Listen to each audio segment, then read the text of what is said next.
Estimados hermanos y amigos, el tema de hoy es Jesús explica por qué los suyos tienen gozo. En los evangelios, Jesús responde con sabiduría a una pregunta que revela más de lo que parece.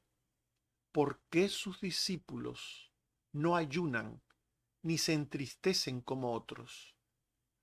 Esta inquietud, planteada por los discípulos de Juan y de los fariseos, refleja una visión del ayuno ligada al dolor y a la penitencia. Sin embargo, Jesús revela que sus discípulos viven un tiempo distinto, un tiempo de presencia, de gozo y de novedad. Ellos no ayunan porque el esposo está con ellos. Su corazón está lleno, no vacío. A través de tres parábolas breves pero profundas, el Señor explica que su obra no es un simple parche sobre lo viejo ni una añadidura a lo anterior, sino una realidad nueva y transformadora. El gozo de los suyos no es fruto de la ignorancia o del desenfado espiritual, sino de la presencia viva del Salvador en ellos. En esta enseñanza, Jesús nos muestra que su presencia lo cambia todo, que su evangelio no admite mezclas y que el verdadero gozo nace de una relación viva y real con Él. Su gozo es firme, duradero y nadie puede quitarlo. Veamos cómo le preguntan a Jesús por qué sus discípulos no se afligen y ayunan. La pregunta vino tanto de los discípulos de Juan como de los fariseos. Estos no tenían relación entre sí, no se llevaban, no mantenían alguna forma de relación o acuerdo, pero coincidieron en este asunto ante Jesús. Mateo 9:14. Estos vinieron ante él, los discípulos de Juan, diciendo, ¿por qué nosotros y los fariseos ayunamos muchas veces y tus discípulos no ayunan? Sería sabio que nos preguntásemos si un asunto en el que coincidimos con gente hipócrita, con gente inadecuada, con gente mala, que está totalmente equivocada, es correcto que forme parte de nuestro pensamiento, si es correcto que traigamos ese asunto delante de Dios. Está claro que los discípulos de Juan no se lo plantearon, no se preocuparon por coincidir con los fariseos. Los discípulos de Juan ayunaban y podrían hacerlo porque estaban experimentando en esos momentos la pérdida de su maestro. Marcos 1:14. Después que Juan fue encarcelado, Jesús vino a Galilea predicando el Evangelio del reino de Dios. Mateo 9:14. Vinieron a él los discípulos de Juan diciendo, ¿por qué nosotros ayunamos muchas veces? Los discípulos de Juan, de alguna manera, estaban tristes porque su maestro estaba preso y que porque pronto podría sucederle algo negativo, algo malo. Y los fariseos criticaban a Jesús porque comía y bebía en general y además porque lo hacía con gente que ellos consideraban personas indignas, pecadoras, inmorales. Lucas 5:33. Los fariseos le dijeron, ¿por qué los tuyos comen y beben? Lucas 5:30. Y los escribas y los fariseos murmuraban contra los discípulos diciendo, ¿por qué coméis y bebéis con publicanos y pecadores? Así pues, los fariseos ayunaban, pero porque confiaban en el ayuno como uno de los actos religiosos meritorios, uno de los actos religiosos de los diversos que ellos tenían en su mente como dadores de justicia propia. Ellos practicaban el ayuno como una forma de obtener justicia propia delante de sí mismos y de la que jactarse después con otros. Mateo 6:16. Cuando ayunéis no seáis austeros como los hipócritas, porque ellos demudan sus rostros para mostrar que ayunan. Ya tienen su recompensa. Lucas 18:9 y 12. A unos que confiaban en sí mismos como justos, dijo también esta parábola. El fariseo oraba: ayuno 2 veces a la semana, doy diezmos. Por tanto, los fariseos ayunaban, sí, pero como una forma de obtener el prestigio social, de obtener un tipo de beneficio espiritual, de prestigio ante los demás. Y el ayuno bíblico no tenía nada que ver con este ayuno fariseo. El bíblico era símbolo de la humillación que tiene quien reconoce sus pecados ante Dios. Nos dice Jueces 20:26, entonces subieron todos los hijos de Israel y todo el pueblo y vinieron a la casa de Dios y lloraron y se sentaron allí en presencia de Jehová y ayunaron aquel día hasta la noche y ofrecieron holocaustos y ofrendas de paz delante de Jehová. Por tanto, lo que nos dice la Biblia sobre el ayuno, empezando con este texto de Jueces, es que está muy distante de ser lo que pensaban los fariseos que era. El ayuno bíblico tenía que ver con la humillación, con la expresión de humillación ante Dios. En el ayuno bíblico, el que se aflige por el pecado se abstiene del mal y hace el bien. Isaías 58:5-6. Es el ayuno que yo escogí, que de día aflija al hombre su alma y haga cama de cilicio y de ceniza. ¿Llamaréis a esto ayuno? ¿No es más bien el ayuno que yo escogí, desatar las ligaduras de impiedad, soltar las cargas de opresión y dejar ir libres a los quebrantados y que rompáis todo yugo? Según Dios, el ayuno no es una abstinencia de cosas que de alguna manera fomentan el gusto, el apetito, que tienen que ver con deleites carnales de los que uno se priva.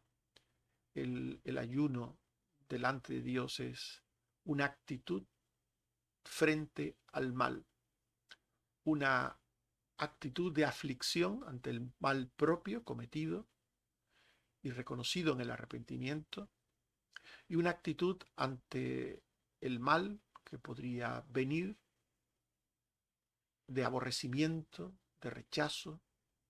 Y por tanto, cuando una persona ayuna, en lo que la Biblia nos muestra originalmente, cuando una persona ayunaba,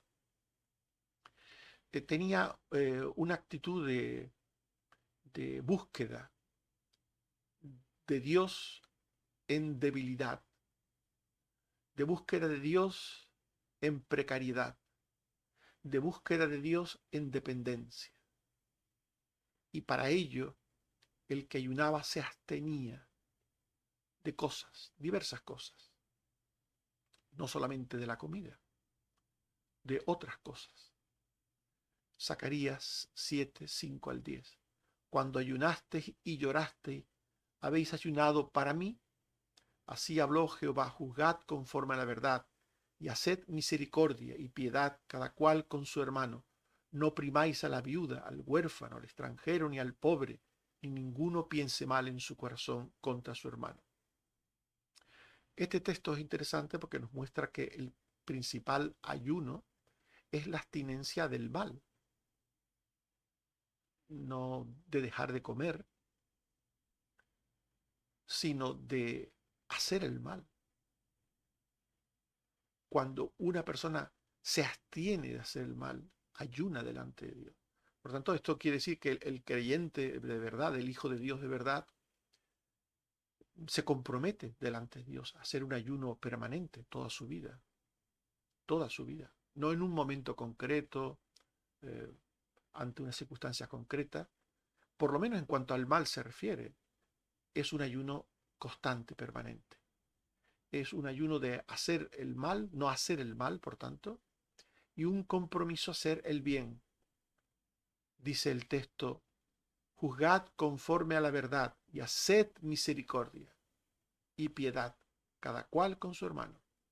No oprimáis a la viuda, al huérfano y al extranjero ni al pobre, ni ninguno piense mal en su corazón contra su hermano. Quien hace el bien y se abstiene de hacer el mal, está ayunando ante Dios, porque su abstinencia es una abstinencia que agrada a Dios, que sube en olor fragante ante Dios. ¿Qué le beneficia a Dios? Que nosotros dejemos de comernos un trozo de carne o unas pocas papas. ¿En qué le beneficia eso a Dios? En el sentido de, ¿en qué se agrada a Dios de que nosotros nos mortifiquemos dejando de comer o dejando de dormir o de cualquier otra cosa terrena? Una mortificación del cuerpo en sí, que, que puede suponer ante Dios en cuanto que Él diga que se agrada en ver nuestro esfuerzo, nuestra actitud ante Él, ante sus cosas. Sin embargo, proceder con misericordia, aunque la carne nos pida no hacerlo, actuar con piedad, no oprimir al débil, ni a la viuda, ni al huérfano, ni al extranjero, ni al pobre. Esto sí que es una abstinencia del mal y una observancia del bien. Y ambas cosas están relacionadas, porque ambas cosas suponen sacrificio, un sacrificio de verdad. Dejar de hacer el mal para personas que están acostumbrados a hacerlo no es fácil. No hacer el bien es lo normal en el ser humano en su condición pecadora. Y por tanto comprometerse a hacer el bien es un sacrificio para un cristiano. Hacer el bien es un sacrificio, no hacer el mal es un sacrificio. Un sacrificio. Y el ayuno nos habla de esto, de sacrificarnos delante de Dios como una forma de penitencia, de autocastigo, de autoaflicción, de experimentar quebranto, de experimentar debilidad ante Dios frente a algo que le pedimos, frente a algo que queremos reconocer ante Él, frente a cualquier cosa que implique ir de rodillas, no solo con las piernas, sino sobre todo con el corazón, con un corazón de verdad quebrantado, pues lo que realmente muestra ese quebranto del corazón es la humildad que nos lleva a evitar el pecado y la humildad que nos lleva a comprometernos con el bien. Y esto es de verdad sacrificio.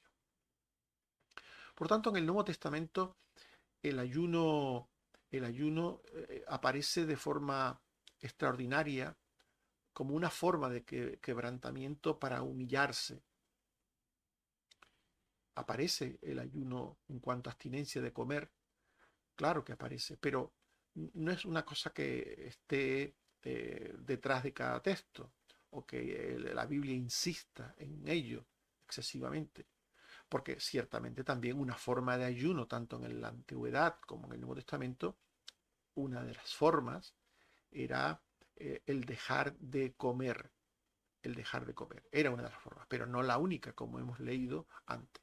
La principal forma era hacer el bien y dejar de hacer el mal. En Mateo 17, 18 al 21 se dice, reprendió Jesús al demonio, el cual salió. Los discípulos dijeron, ¿por qué nosotros no pudimos echarlo fuera? Jesús les dijo, por vuestra poca fe. Este género no sale sino con oración y ayuno. Lógicamente, aquí se está hablando del ayuno en un sentido más amplio, no solamente dejando de comer, sino en el sentido que hemos mencionado. Sobre todo, tratándose de luchar contra el diablo, como comprenderéis, la mejor manera de enfrentarse al diablo no es con el estómago vacío, sino absteniéndonos de hacer el mal y comprometiéndonos a hacer el bien. Es decir, con santidad será más fácil luchar contra el diablo, no con el estómago vacío, sino con santidad. Pero no siempre el ayuno es útil en todo momento y circunstancia. No siempre es útil. Hay momentos en que puede ser de tropiezo, como cuando Saúl envió a su ejército a combatir ayunando sin comer nada. Hay gente que considera que el ayuno en cuanto a abstinencia de comer alimentos físicos es lo único.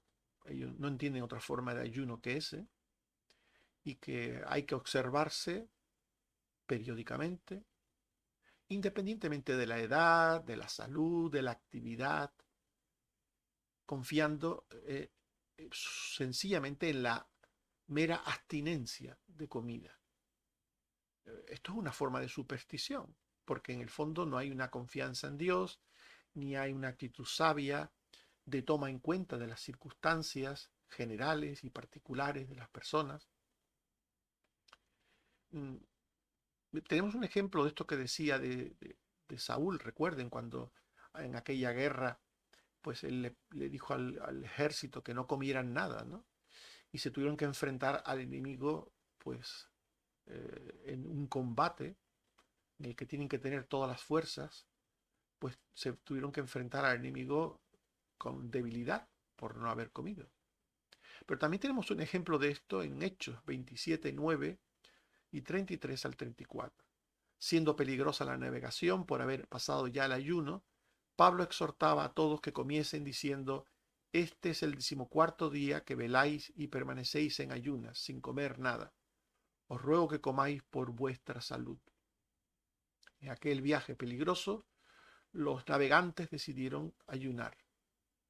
Ayunar como una forma de que los dioses, aquella gente no eran creyentes, los dioses, si había algún creyente, pues Dios, pero generalmente no eran creyentes, eran romanos, les diesen algún tipo de ayuda frente a la tormenta, frente al mar embravecido. Dejaron de comer y llevaban ya 14 días sin comer. Y Pablo tiene que decirle: os ruego que comáis por vuestra salud.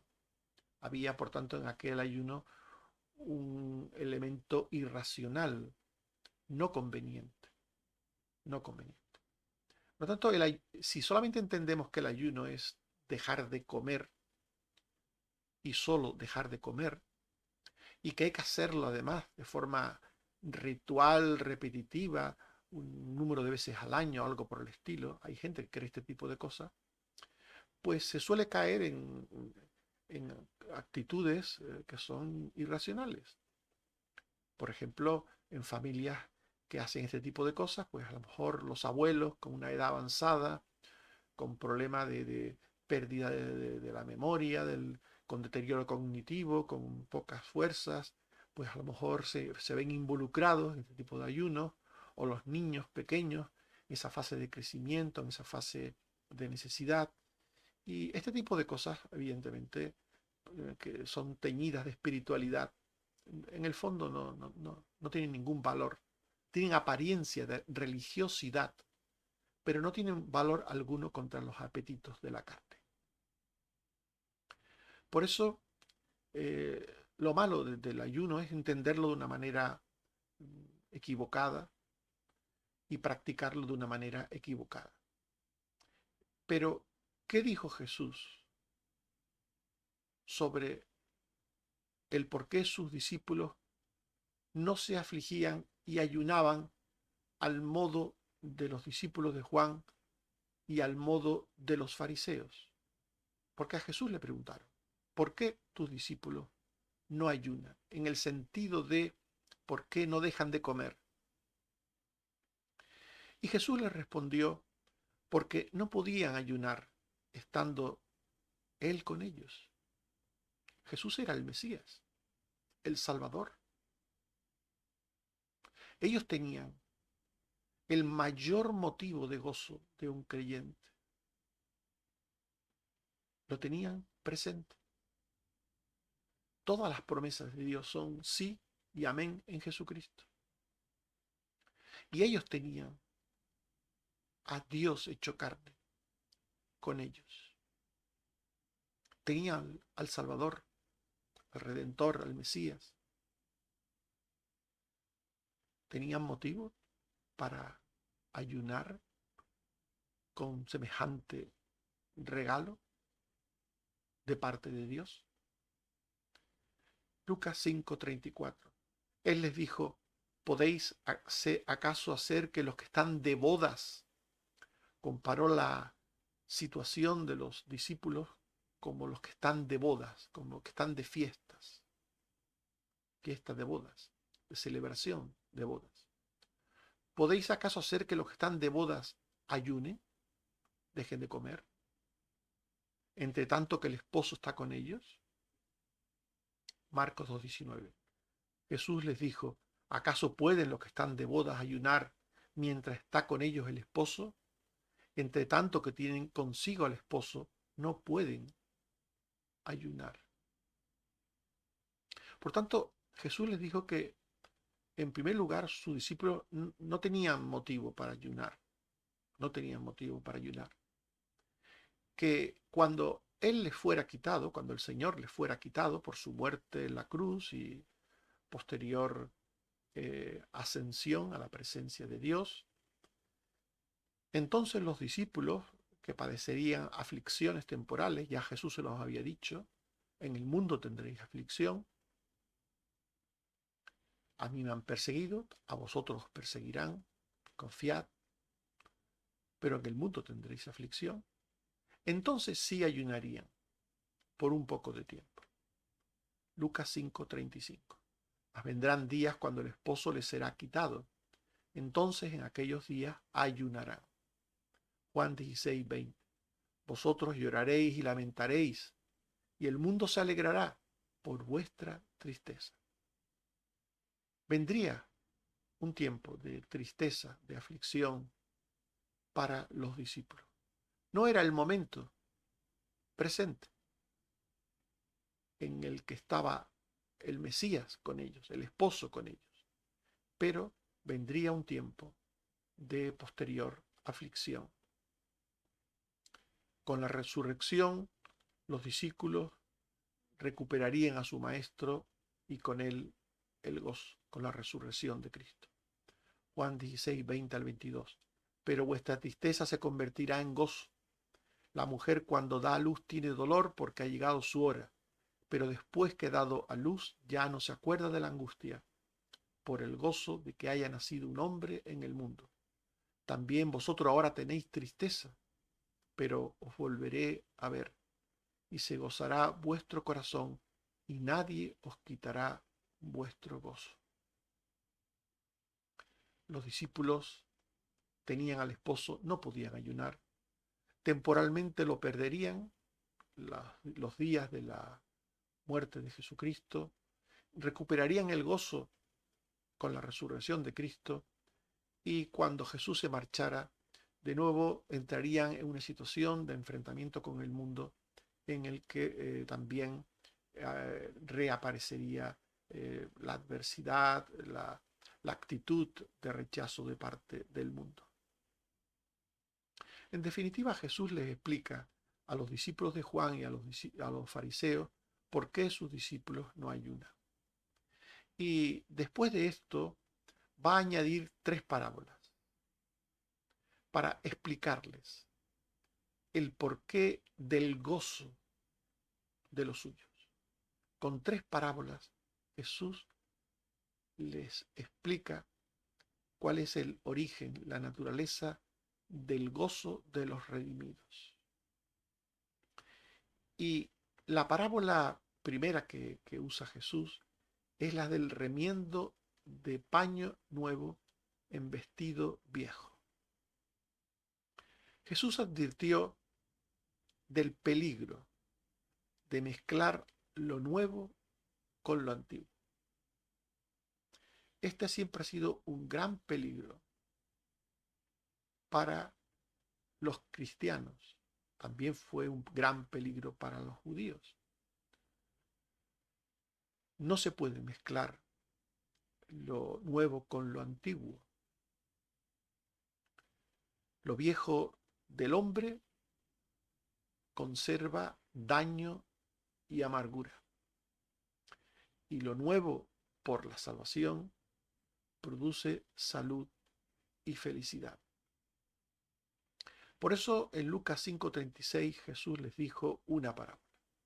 Nadie corta un pedazo de un vestido nuevo y lo pone en un vestido viejo, pues si lo hace no solamente rompe el nuevo, sino que el remiendo sacado de él no armoniza con el viejo. Marcos 2:21. El mismo remiendo nuevo tira de lo viejo y se hace peor la rotura. Un cristiano debe de vivir la vida cristiana como una persona nueva. Ser cristiano es ser una persona nueva. Conocer a Cristo es ser una persona nueva. Mateo 5, 3 al 10 y 12. Bienaventurados los pobres en espíritu, los que lloran, los mansos, los que tienen hambre y sed de justicia, los misericordiosos, los de limpio corazón, los pacificadores, porque ellos serán llamados hijos de Dios. Porque de ellos es el reino de Dios. Gozaos y alegraos, porque vuestro galardón es grande en los cielos. Un cristiano es una persona nueva. Y este texto nos dice cuál es el carácter de un cristiano. Misericordioso, limpio, manso, pacificador. Y este es el motivo del gozo y de la alegría de un cristiano.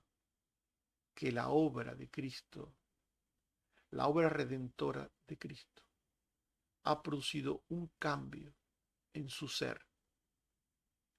Un cristiano no es una persona religiosa que tiene una relación ritual con Dios, con las cosas de Dios, ceremonial.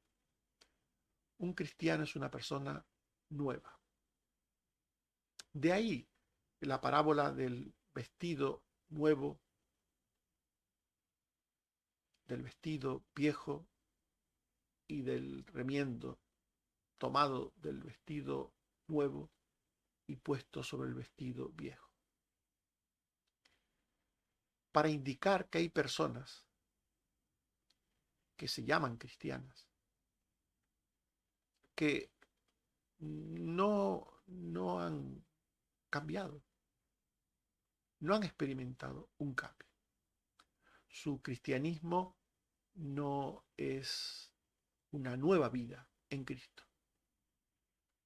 Siguen siendo los mismos de toda la vida, en su carácter, en su comportamiento, en la familia, en el trabajo, donde quiera que se mueven, son los mismos de antes.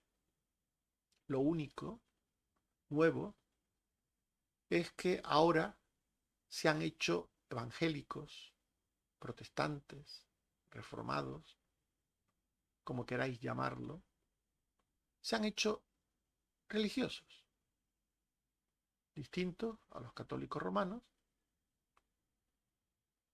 porque ellos piensan en Cristo, toman en cuenta la Biblia, la palabra de Dios, pero en el fondo lo que ha sucedido es que no ha habido un cambio absoluto y radical en sus vidas. Ellos han tomado un trozo de vestido nuevo y cual remiendo lo han puesto sobre el vestido viejo. Han tomado aquello que les ha impresionado del Evangelio y cual remiendo se lo han pegado sobre sí mismos como un remiendo. Pero realmente ellos visten el vestido viejo. Su carácter es el mismo. Siguen siendo las mismas personas de siempre. Genio y figura hasta la sepultura. Los mismos de siempre. Van al culto, leen la Biblia, puede ser que ocupen incluso hasta algún ministerio, pero siguen siendo los mismos de siempre. Por eso, textos como este, de Colosenses 3, 9 al 10, no mintáis los unos a los otros, habiéndoos despojado del viejo hombre, con sus hechos, y revestidos del nuevo, el cual, conforme a la imagen del que lo creó, se va renovando hasta el conocimiento pleno. Este texto nos dice lo que tiene que haber sucedido en un cristiano. Tiene que haber sucedido de que el estar en Cristo supuso un despojarse del vestido viejo, un quitarse el vestido viejo, quedarse totalmente desnudo del vestido viejo, totalmente desnudo del vestido viejo, es decir, del carácter viejo, de la vida vieja, de las actitudes viejas, fuera todo eso, para pasar a vestirse de Cristo, despojado del viejo hombre con sus hechos y revestido del nuevo. Esto es ser cristianos, ser personas nuevas, distintas. Sí, que tienen creencias distintas, obviamente. Un cristiano no puede seguir creyendo en santos, en vírgenes, en ídolos, no puede seguir creyendo en ritos. Un cristiano cree que Cristo es el único Salvador, el único, que no hay más salvación bajo el cielo dado a los hombres que Cristo. Un cristiano cree en Cristo, confía en Cristo. Él le ha perdonado sus pecados, Él le ha dado vida eterna. Él es el camino, la verdad y la vida que conduce al Padre. Claro que un cristiano es una persona que tiene ideas nuevas, religiosas, sobre quién es Dios, quién es Cristo, sobre el pecado, sobre la salvación. Claro que un cristiano tiene, pues, muchas, muchas ideas nuevas, enseñanzas de Cristo, que por fe ha entendido, que por fe ha asimilado para sí. Es verdad todo eso. Pero todo eso, si de verdad está en el cristiano, tiene que haberle llevado a ser una nueva persona, una nueva persona, una nueva criatura. No puede tener el cristiano todas esas creencias maravillosas de las que hemos hablado, siendo el mismo de siempre. No puede ser. Dice Colosenses 3, 12 al 14, vestíos como escogidos de Dios, santos y amados, de entrañable misericordia, de benignidad, de humildad, de mansedumbre, de paciencia, soportándoos unos a otros y perdonándoos unos a otros, de la manera que Cristo os perdonó, así también hacedlo vosotros, y sobre estas cosas vestíos de amor. Por tanto, un cristiano es una persona nueva, en la que hay benignidad, humildad, mansedumbre, paciencia, hay perdón para quien ofende, hay perdón o petición de perdón si uno ofende a alguien. En definitiva, un cristiano es una persona nueva. Y este es el primer motivo del gozo de un cristiano, el cambio real que el Señor ha producido en su vida. Un cristiano tiene gozo y alegría permanente porque es una nueva persona. Porque su condición de ser cristiano no es algo teórico, no es algo teórico, no es una apariencia, es una realidad, es una realidad. Por tanto, con esta parábola Jesús quiere decir esto. Si tú eres hijo de Dios, eres una persona que tiene gozo y felicidad por el cambio que Dios ha producido en ti, en tu vida. Un cambio real, no una apariencia, no un parche, no una mezcla, un cambio real. La segunda parábola de Jesús es la parábola del vino nuevo puesto en odre nuevo o viejo. Y de nuevo Jesús insiste en lo anterior, pero con un matiz. Lo viejo no es una buena combinación con lo nuevo y espiritual. Los fariseos habían caído en un rigorismo legalista que era incompatible con la gracia, la misericordia y el perdón divino. Ellos habían tomado lo peor del Antiguo Testamento, lo peor, y lo vivían con un rigorismo, con una actitud implacable, inmisericordia hacia el prójimo. Y Jesús dice que eso no puede ser, porque el Antiguo Testamento eh, está lleno de enseñanzas que eran para los judíos y nada más que para los judíos. Cuando se escribió el Antiguo Testamento, pues se les dio al pueblo judío leyes higiénicas que no son para nosotros.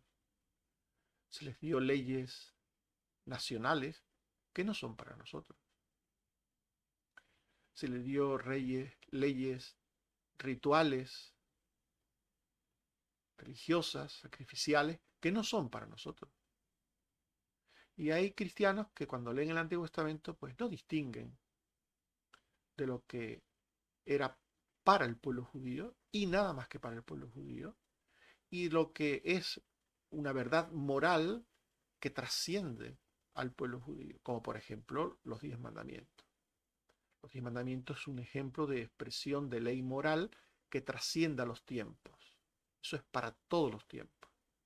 Pero hay otras leyes del Antiguo Testamento que no son para nosotros. Un ejemplo. Si alguno quiere seguir al pie de la letra el Antiguo Testamento en todo, bueno, pues yo lo primero que le recomiendo es que si en su casa tiene un baño, lo quite. Y cuando tenga ganas de hacer caquita, coja, se vaya al campo con un palito, haga un hoyo, haga la caquita dentro del hoyo y después tape el hoyo. Y quite su baño. Y no haga caquita en su casa, cómodamente, tire de la cadena, sino que prescinda de eso, se vaya al monte y haga todo eso. Porque eso fue lo que les dijo Dios al pueblo de Israel sobre el hacer caca. Si alguno, para cumplir lo del buey acorneador, pues no quiere cumplir aquello de que su buey no tiene que matar a nadie, lo primero que tendría que hacer es comprarse un buey. Claro, si quiere que su buey no mate a nadie y educarlo para que no mate a nadie, pero tendrá que comprarse un buey y educarlo y cuidarlo para que no mate a nadie.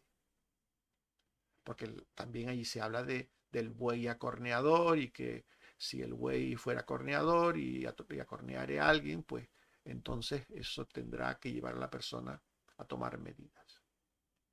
Y también, de nuevo, siguiendo el Antiguo Testamento, si tu hijo es un hijo rebelde, contumaz y rebelde, te desobedece, no aprueba las asignaturas, en algún momento no te respeta como debe, pues deberías coger, aplicando el Antiguo Testamento, y sacarlo fuera a la calle y apedrearlo y matar a tu hijo. ¿Qué te parece? Y así podríamos hablar de otras muchas cosas. Todas esas leyes fueron para el pueblo judío. Tenían un propósito, un propósito. Eran leyes santas y justas pero eran para el pueblo judío, para un pueblo que venía de una situación de inmoralidad y de caos ético en todos los sentidos, y Dios tuvo que darles unas leyes severas para, para intentar que llegaran a un punto de comprensión de que el pecado está mal ante los ojos de Dios y que tenían que aborrecer el pecado, que confiaran en el Mesías. Todas esas leyes tenían ese propósito, pero era para los judíos, no eran para nosotros. Pero algunos, de forma arbitraria, de forma muy particular, cogen cosas del Antiguo Testamento, las mezclan con el del Nuevo Testamento, hacen un popurrí, un totum revolutum, y viven en una especie de judaísmo, de una forma de actitud judaizante, en la que no se sabe si son cristianos, si son judíos, no se sabe lo que son. Y lo peor es que viven un cristianismo rigorista, negativo, que no es el que el Señor quiere. No es el cristianismo del Mesías que ha venido, que ha cumplido todas las cosas. No es el cristianismo de la misericordia, del amor de Dios, de la sabiduría de Dios. No es el cristianismo ese. Y hay muchos cristianos que van por el mundo mezclando el Antiguo Testamento mal tomado con el Nuevo Testamento. Y creyendo que lo hacen por una búsqueda de santidad, terminan cayendo en una especie de esclavitud, porque la mala enseñanza no produce santidad, sino esclavitud. Caen en una esclavitud como los fariseos, que imponen normas a los demás y normas y cargas a los demás que son pues muy difíciles de llevar y que no tienen valor alguno contra los apetitos de la carne, que no santifican en definitiva. Pero Jesús quiso decirlo todo esto de otra manera.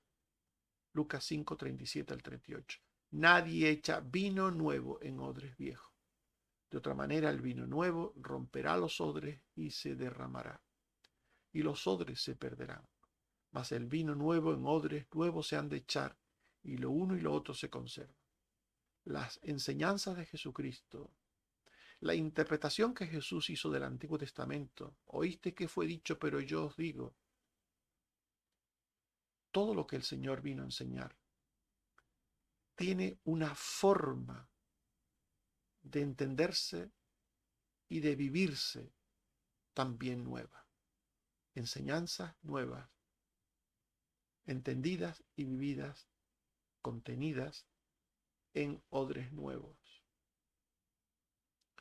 No podemos ser cristianos y seguir a Jesús con los modos y maneras del Antiguo Testamento. No podemos. No podemos. No podemos ser cristianos que vayan por la vida apedreando a la gente, juzgando a la gente, considerando filisteos a todo el que se opone a las cosas de Dios, emprendiendo guerras santas contra unos, contra otros. No podemos ser cristianos de esa manera. Eso es contrario a los principios del Señor, de la mansedumbre, de la humildad, del amor, de la misericordia, del amor al enemigo. Todo eso es contrario. ¿Y cuánto falso cristianismo hay en el mundo revestido de piedad? ¿Cuánto falso cristianismo? Y que terminan siendo racistas, aborrecedores del prójimo, inmisericordes. ¿Cuántos falsos cristianos? ¿Cuántos fariseos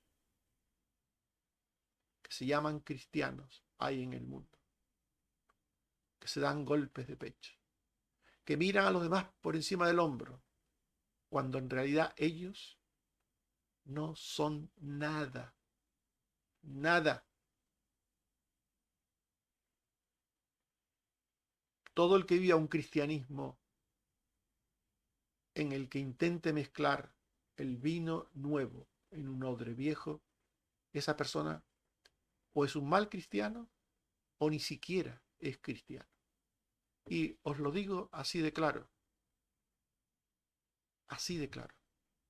Yo personalmente estoy convencido de que la mayor parte de los cristianos del mundo no son cristianos. No lo son. No, Jesús lo dijo. En los últimos tiempos el amor de muchos se enfriará. Estarán dos en una cama, uno será tomado, el otro será dejado, dos en un molino, uno será tomado, el otro dejado. En los últimos tiempos, por haberse multiplicado la maldad, por haberse multiplicado los falsos cristos y falsos profetas, engañarán, si fuere posible, aún a los escogidos. Y hay mucha gente que va por la vida diciendo Señor, Señor, Señor, Señor todo el día, incluso ocupando ministerios y supuestamente echando demonios, haciendo milagros, profetizando. Pero Jesús le dirá un día, nunca os conocí, hacedores de maldad, porque no todo el que me dice Señor, Señor entrará en el reino de los cielos, sino el que hace la voluntad de mi Padre. Por tanto, cuidado, hermanos, con mezclar el vestido viejo con un parche de vestido nuevo. Cuidado con poner el vino nuevo en un odre viejo. Cuidado, cuidado, cuidado. Ese tipo de cosas no tienen que ver con Dios y no llevan sino al fracaso, al descrédito, al mal testimonio frente al mundo.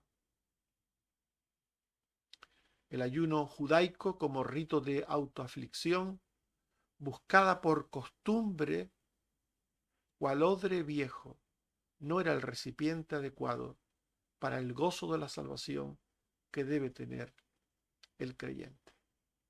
Filipenses 4, 4, 6 al 7. Regocijaos en el Señor siempre. Por nada estéis afanosos, sino sean conocidas vuestras peticiones con acción de gracias. Y la paz de Dios, que sobrepasa todo entendimiento, guardará vuestros corazones y pensamientos en Cristo Jesús. Primera Tesalonicenses 5, 16 al 18. Estad siempre gozosos. Orad sin cesar.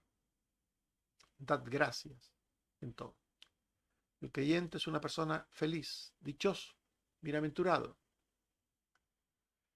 No necesita autoafligirse por costumbre, por rito, periódicamente, como una especie de búsqueda de autojustificación. No necesita nada de esto. El cristiano de verdad ayuna diariamente, absteniéndose del mal y haciendo el bien. Y esto es un gran sacrificio, un gran esfuerzo. Pero los judíos rechazaban las enseñanzas nuevas de Jesús porque ellos creían que anulaban las enseñanzas viejas del Antiguo Testamento. Las enseñanzas de la ley y de los profetas eran vistas por los judíos como si fueran una especie de vino añejo de calidad. Y las enseñanzas de Jesús eran vistas como si fueran un vino nuevo inferior. Lucas 5:39. Y ninguno que beba del añejo quiere luego el nuevo, porque dice el añejo es mejor. Este tipo de pensamiento impide entender y aceptar con plenitud el Nuevo Testamento. Este tipo de pensamiento impide entender y aceptar las palabras de Jesús. Pero Jesús no vino a anular nada de lo dicho antes por Dios. Él no vino a anular nada. Vino a cumplirlo todo. A cumplirlo. Mateo 5, 17 al 18. No penséis que he venido para abrogar la ley o los profetas. No he venido para abrogar, sino para cumplir. Porque de cierto os digo que hasta que pasen el cielo y la tierra, ni una jota ni una tilde pasará de la ley hasta que todo se haya cumplido.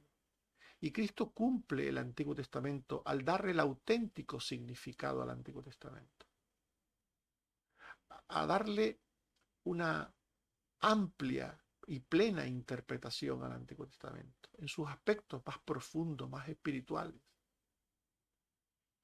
para que sus discípulos esas nuevas personas que son sus discípulos puedan obedecerlas desde el amor. Desde el amor. La palabra cumplida desde el amor, desde el hacer la voluntad de Dios, es como un vino nuevo, guardado en un odre también nuevo. Lucas 5:38. Mas el vino nuevo en odres nuevos se ha de echar, y lo uno y lo otro se conservan. Mateo 5:27-28. Oíste que fue dicho, no cometerás adulterio, pero yo os digo que cualquiera que mira a una mujer para codiciarla, ya adulteró con ella en su corazón.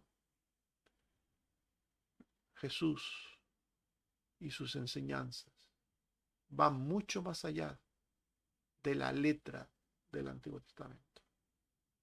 No se quedan en la letra, van mucho más allá. Las enseñanzas nuevas de Jesús, el vino nuevo, son contenidas por unas formas nuevas de expresión. Este es el recipiente, las nuevas formas de expresión de las verdades de Jesús. Esto es lo que el Señor quiere. Y esas nuevas formas de expresión son la fe, la vida, la adoración, el servicio a Dios. A través de estas formas nuevas u odres nuevos, Dios quiere que expresemos, el Señor quiere que expresemos nuestra vivencia de Él, nuestra tenencia de Él en nuestros corazones. 2 Corintios 5:17. Si alguno está en Cristo, nueva criatura es. Las cosas viejas pasaron y aquí todas son hechas nuevas. Esto es lo que supone ser un cristiano, una nueva persona. Una nueva persona. Nadie puede ser cristiano si es el mismo de siempre. Si no ha cambiado. No ha cambiado. Nadie puede ser cristiano si lo único que ha cambiado en su vida es que antes iba a un sitio y ahora va a otro. Antes iba a la iglesia católica y ahora va a la iglesia evangélica. Antes leía el misal y ahora lee la Biblia. Antes repetía unos rezos y ahora dice unas oraciones. El que se considera cristiano por un cambio de ritos, un cambio de formas religiosas, no es cristiano. No nos engañemos, hermanos, no nos engañemos. Un hijo de Dios es una nueva persona, por dentro y por fuera, en cuerpo y alma. La verdadera santidad es primero interior y después exterior.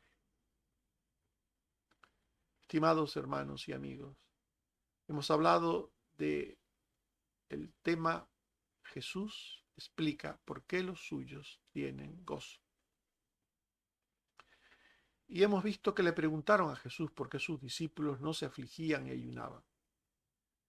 La pregunta vino de los discípulos de Juan y de los fariseos, pero el ayuno bíblico era símbolo de la humillación que tiene quien reconoce sus pecados y se acerca a Dios absteniéndose de toda forma de mal y sobre todo obrando el bien.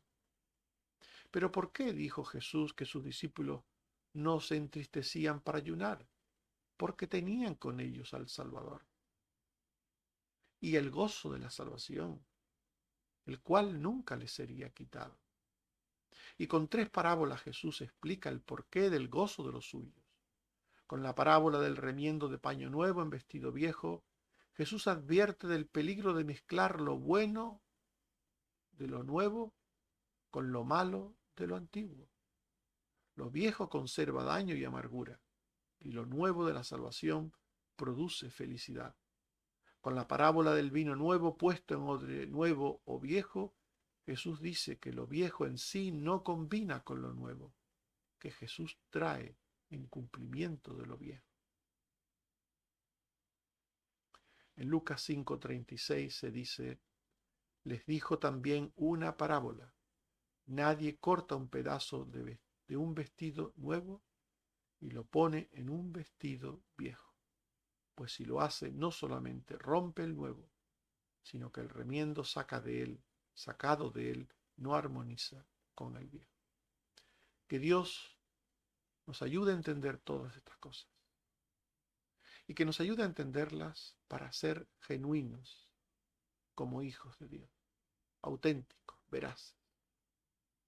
Que no seamos meras caricaturas, que no seamos personas vestidas de viejo con un remiendo que exhibir ante los demás, con un remiendo del que presumir, soy cristiano, porque hago estas o aquellas cosas. Que realmente toda nuestra vestidura sea nueva, sea Cristo mismo. Que el Señor nos ayude y nos bendiga. Amén. Oremos. Señor, te damos gracias por tu palabra y queremos pedirte y suplicarte que nos ayudes a ser auténticos, cristianos auténticos, en un mundo de tanto engaño, de tanta mentira. Estos últimos tiempos que nos toca vivir, en que falsos cristos, falsos profetas abundan, engañan. Ayúdanos, Señor, a ser genuinos, sinceros, veraces, a vestir el nuevo vestido que es tu Hijo Jesucristo, su carácter, a seguir su ejemplo en todo. Ayúdanos, Señor. Líbranos de conservar la vida vieja mezclada con un remiendo, con una selección arbitraria, particular, de cosas tomadas de ti y del Evangelio, pero que en sí no tienen valor alguno. Ayúdanos, Señor, a entender que tenemos que despojarnos de todo lo viejo y estar vestidos de todo lo nuevo de tu Hijo. Ayúdanos, Señor, a ser genuinos, veraces, auténticos. Te sigo suplicando, Padre, también por los enfermos. Especialmente te pido por Toño. Te pido que tengas misericordia para él, Señor. Ayúdale en su enfermedad. Ayúdale a sobrellevar los tratamientos que está recibiendo. Dale fuerzas físicas y también dale fuerzas espirituales para que nunca pierda la fe, la esperanza y la confianza en ti. No sabemos, Señor, lo que tú quieres para él, pero sabemos que para ti no hay nada difícil ni imposible. Por eso lo ponemos ante ti, confiando en que tú quieres para tus hijos lo mejor y que ninguna cosa nos separará de ti. En esa esperanza oramos por Toño, Señor. Te suplico también por Susana, por Bárbara, te suplico por Cristina, te pido, Señor, por Águeda, por Otto, te pido, Señor, por la madre de Ricardo, la madre de Patricia, te suplico por Gamaliel, la operación que tiene pendiente, por Lidia, por mí mismo, por esas operaciones que tenemos pendientes. Ayúdanos, Señor, a todos los que estamos esperando en ti. Hágase tu voluntad, así como en los cielos, también en la tierra. Danos el gozo, Señor, para esperar en esa voluntad. Y ayúdanos a todos, Señor. Y por los que no hemos mencionado, tú los conoces, Señor. Y tú también los tienes en tu pensamiento. Y sabes que nosotros también queremos para ellos lo mejor. Bendíceles, Señor. Bendice a Benjamín y bendice a cualquier otro que no hayamos mencionado, oh Padre. Gloria a tu nombre, Señor. Bendito seas. Por Jesucristo tu Hijo. Amén. Que el Señor nos bendiga y nos guarde. Amén.